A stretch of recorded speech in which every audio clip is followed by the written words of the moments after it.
Greetings, friends. I'm going to discuss what it means to be a conservative. What does it mean to be right-wing? I'm going to read from a short script, 5 pages that I wrote earlier today. What does it mean to be conservative? The word conservative, like right-wing, has become diluted, almost meaningless. Perhaps a better word is traditionalist, but this too has problems. Meaning, if you have bad traditions, why would it be good to continue with them? That's one of the problems.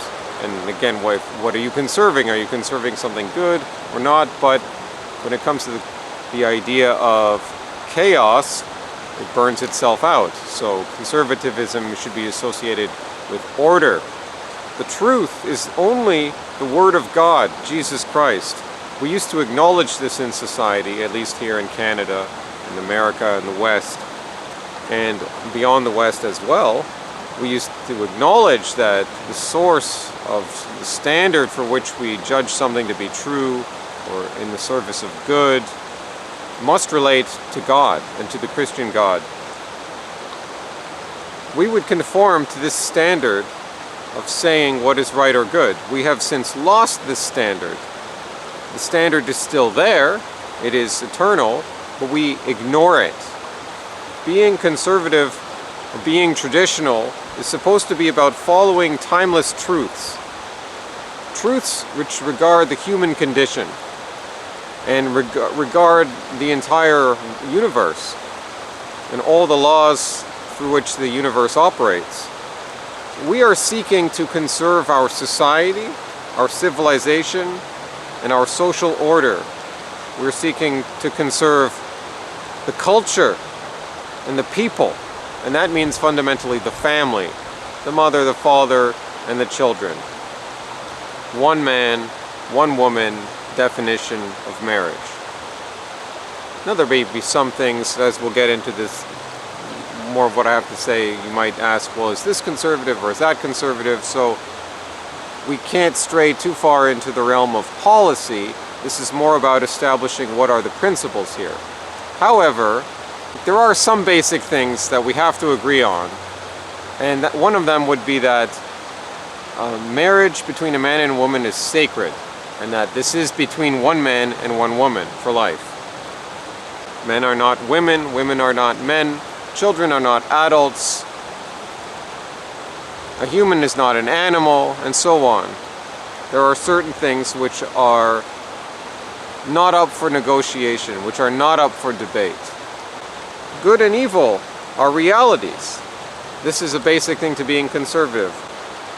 Hierarchy and order is important, and as we'll see, the modern right and the modern idea of what it means to conservative has lost a lot of the traditional idea, the traditional ethos of a conservative.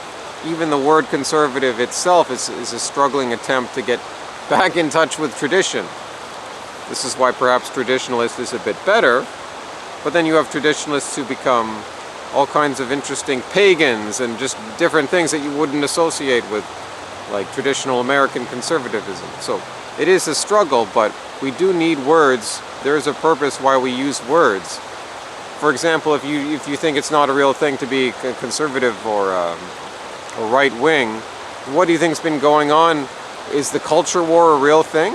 Or is that just a total idea? Do you think that there is no culture war? I think most of us could agree there is a culture war going on. So we have to use some labels to describe the different sides.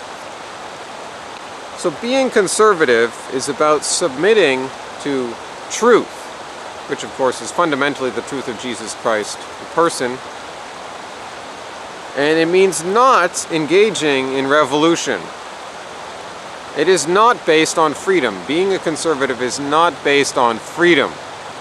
To base your sense of good on freedom is satanic. Categories are important. We see clear boundaries between things.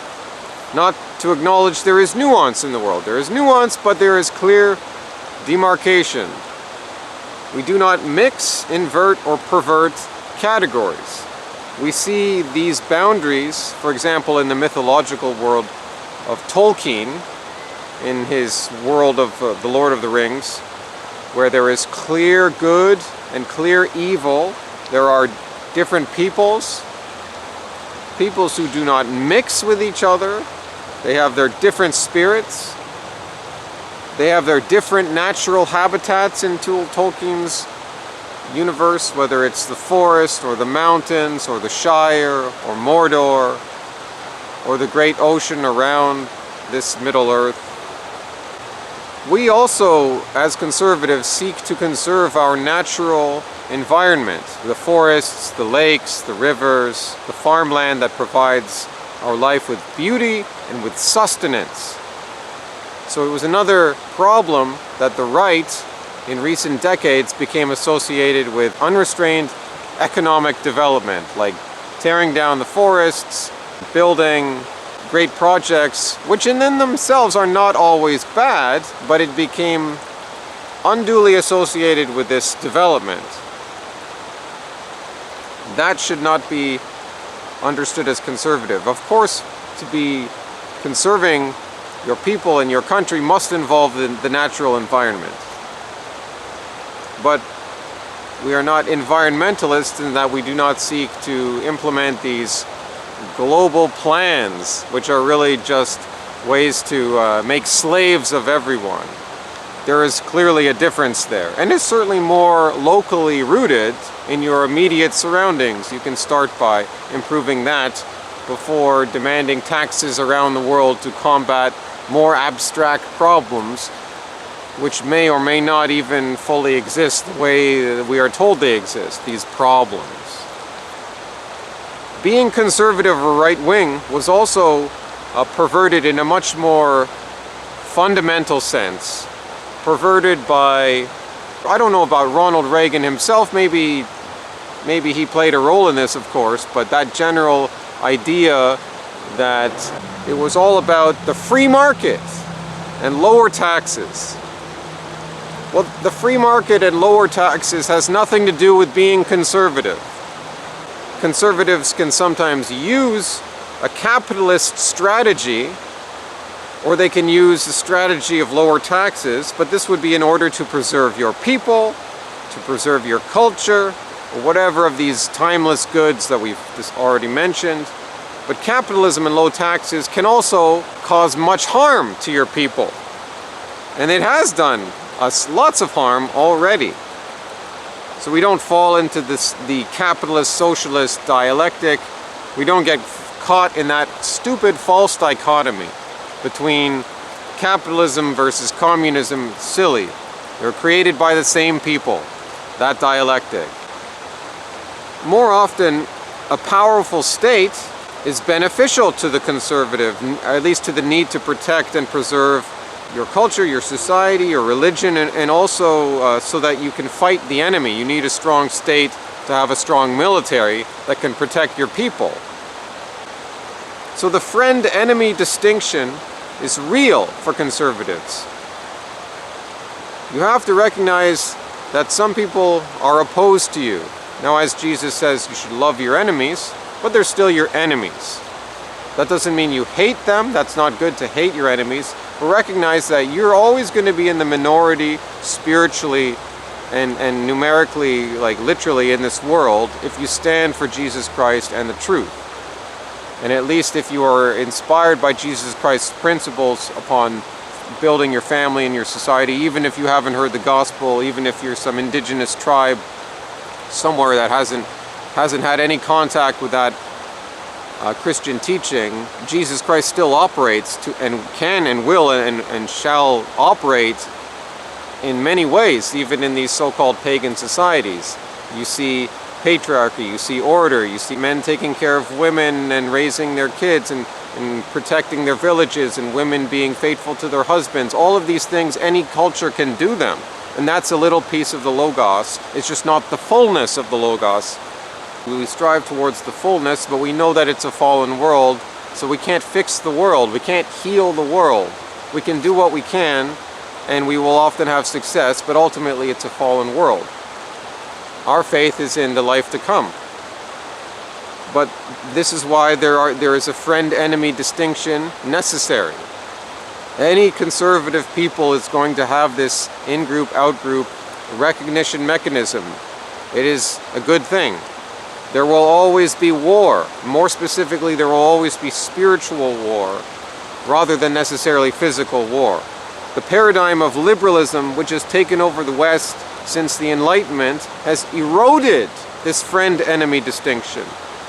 Hence, we allowed our schools and our institutions to be dominated by lies and harmful teachings. Hence, we allowed our countries to be invaded by others who do not share our loyalties or our sense of what is right and good and true. This is the other perversion of the right wing. It bases the good on freedom. Hence the problematic nature of the American Revolution. Hence the inability of the freedom movement today to resist the evils of medical tyranny or any other form of tyranny. They will shout slogans of freedom in the streets, but they lack the means to form a society of their own that can resist the beast system. They lack the means to form a society that would even deserve to survive in the face of the beast system. They are not conservative. They're just a different flavor of liberals being eaten up by the wider beast that liberalism helped create. Other non-Christian traditional societies have many things about them which foster order, harmony, hierarchy, and the family. I mean the traditional family, although there are obviously lots of other non-Western societies that do not practice traditional families, and they have consequences for that. But we can see much principles of truth, more principles of truth than the modern liberalism that we see in the West. We can see these in places like China, and yes, this includes Islam. Like I mentioned, China, some indigenous people, it gets more complicated what you even call an indigenous person. But let's say non-industrial, nomadic or hunter-gatherer societies. You get a lot of weird stuff going on there, but for them to survive, they must embrace many principles of truth to perpetuate their peoples. If you don't have enough truth in the way you live, you will have no life, you will not live. The corruption that freedom brings, and I mean real freedom, like just empowerment and social justice and liberalism, liberal values, individualism, it does bring corruption. The world isn't really necessarily even overpopulated, it's just that it's overcrowded in these mega urban areas, which themselves aren't even traditional. Traditionally, generally, people are agricultural, with small cities, trading centers, but not like megalopolises. You could call this whole megalopolis, overpopulated global world, a rejection of traditional living, and in that sense, not conservative. But these cultures that I mentioned are strongly maintaining their order and their traditions. What if they're preserving cultures which reject Christ? Well, that may be so, and it shows the ultimate limits of this concept of conservatism or tradition. But nonetheless, these cultures have some pieces of the truth which give them life. They don't believe in the fiction of human rights, which is just a political or legal idea which is destructive by nature. Because you don't actually have rights. You only have a certain amount of power based on who has the real ability to use violence in your society. Now, there is another important characteristic of the right. Maybe this is more of an ideal for me because not all of us have it. But I would say the ideal is that the conservative or the right is supposed to be humble. We're supposed to have humility. You have to respect the common man, the working class. And this is where I would say also that aristocracy and a hierarchy, because hierarchy is natural and good. Well, okay, I wouldn't say natural, because you can say natural things get repeated. What is natural, I wouldn't say what is good is what is natural, because bad things seem to express themselves naturally. That doesn't make them good, right? So I'll stay away from that. But I'll say that aristocracy is fine, because we believe in hierarchy, but the aristocrats have to have that sense of humility. They have to be able to physically eat with peasants, meet them, eat with them, and to physically help the peasants. And the peasants have to respect their superiors and do what they can to fulfill their role and their obligation to the social order. So we're all trying to maintain the society. You don't try to abolish the aristocracy, but there needs to be that common humility. The English aristocracy abandoned their traditional obligation to the peasants during the enclosure movement of the 1600s and the 1700s, when most of the farmland was reorganized into these more efficient, larger units that could be then used by the landlords mostly to produce sheep wool for the industries which were using wool at the time, and make money, basically make a lot of money from the land and dispossess a large number of people who became a lower underclass ever since. From that moment on, English society was fatally infected with liberalism, individualism, and greed.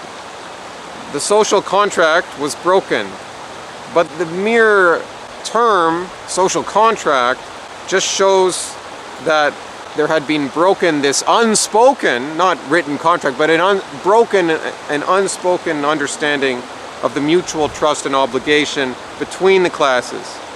To express it now in legal commercial language shows the perversion that had already occurred. And it was evidence that a commercial and selfish worldview of liberalism was victorious. So in summary, there are timeless truths regarding how society shall function. Marriage and the family are sacred. We have non-negotiable duties to our family and the wider society. We have to sacrifice ourselves in various ways. We have to have humility. We have to stand on guard for the enemy who will always be there. We fight for a just cause. We reject the notion of progress as being only degeneration. We do not expect that there will be a day when there shall be no deviants or criminals, but we use what laws we can to stop them, and we never allow deviant behavior into the public square. The deviant behavior belongs on the margins of society, in the alleyways, in the shadows. The conservative knows we cannot and should not ever attempt to make grand attempts to fix the world, for it is a fallen world, and we strive for the world to come. Hasta luego, amigos.